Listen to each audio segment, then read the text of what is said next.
இப்போ சாருக்கு என்ன ஆச்சுன்னு பார்த்தீங்கன்னா வந்து டிஸ்க் பல்ஜுன்னு சொல்லுவாங்க. டிஸ்க் பல்ஜுன்னா அந்த ஒவ்வொரு போனுக்கு நடுவில் டிஸ்க் இருக்கும், வெர்டிபிரல் காலம்னு சொல்லுவாங்க நம்மளோட ஸ்பைன் காலில்.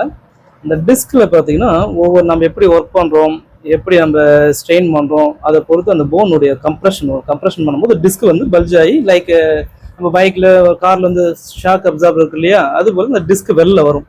அது வெளியே வரும்பொழுது தான் நர்வ்ஸை வந்து கம்ப்ரெஸ் பண்ணும்.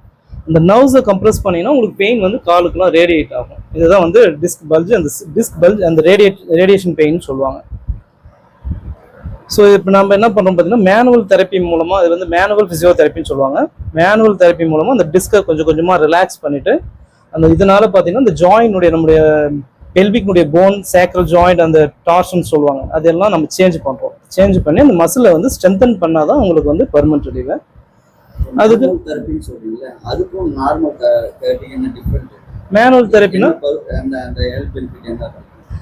தெரப்பினா நம்ம ரூட் காசஸை கிளியர் பண்ணுறோம். ரூட் காசஸ் மீன் அந்த ஜாயினுடைய பிரச்சனை என்ன இருக்குது, இந்த மசிலுடைய ஸ்ட்ரென்தன், மசில் வீக்காக இருந்தால் மசிலை ஸ்ட்ரென்தன் பண்ணுறது, இதெல்லாம் வந்து மேனுவல் தெரப்பியில் மொபிலைசேஷன் டெக்னிக்னு சொல்லுவாங்க. அதன் மூலிமா அந்த ரூட் காசஸை கிளியர் பண்ணாலே உங்களுக்கு ரிலீவ் வந்து 100% இருக்கும். நார்மல் தெரப்பி என்பது நார்மல் பிசியோதெரப்பியில் பார்த்தீங்கன்னா மோஸ்ட்லி வந்து எல்லாம் என்ன பண்ணுவாங்க பார்த்தீங்கன்னா மெஷின்ஸு, அல்ட்ராசவுண்ட், ஐஎஃப்டி, ட்ராக்ஷன் இது கொடுப்பாங்க. இது பேசிக்காக எல்லாரும் கொடுக்கறது. இது இல்லாமல் நம்ம இந்த ரூட் காசஸை கிளியர் பண்ணுறதா மேனுவல் பிசியோதெரப்பின்னு சொல்லுவோம். அதை தான் நம்ம ட்ரீட் பண்ணுறோம். நம்ம சர்ஜரி இல்லாமலேயே பார்த்தீங்கன்னா சர்ஜரி அடுத்த லெவல் போச்சுன்னா சர்ஜரி கண்டிஷன் சொல்லுவாங்க. இந்த டிஸ்கெக்டமி அதெல்லாம் பண்ணுவாங்க. அது இல்லாமல் நம்ம சர்ஜரி இல்லாமலே மேனுவல் தெரப்பி மூலமாக க்யூர் பண்ணலாம். இவங்களுக்கு இந்த பெயின் இருக்குன்னு சொல்றீங்களா, இது எப்போ க்யூர் ஆகும்?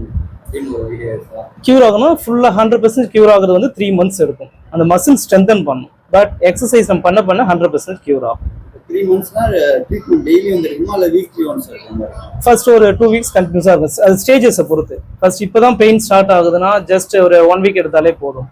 இப்போ கிரானிக் கண்டிஷன் சொல்லுவாங்க. ஒரு 3 months to 2 years 3 years சில பேர் 10 years கூட பெயின்லேயே அப்படியே லைஃப் ஸ்டைல் அப்படியே போயிடும். ஸோ அவங்கலாம் பார்த்தீங்கன்னா அட்லீஸ்ட் 3 months எடுக்கும். பட் கண்டினியூஸாக வரணும் அவசியம் இல்லை.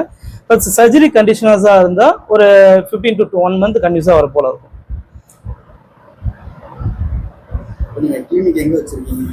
இப்போ நம்முடைய கிளினிக் பார்த்தீங்கன்னா பாண்டிச்சேரியில் பிரான்ச் இருந்தது. இப்போ பார்த்தீங்கன்னா வளனூர் பிரான்ச், விழுப்புரம் டிஸ்ட்ரிக்ட்ல வளனூர்ல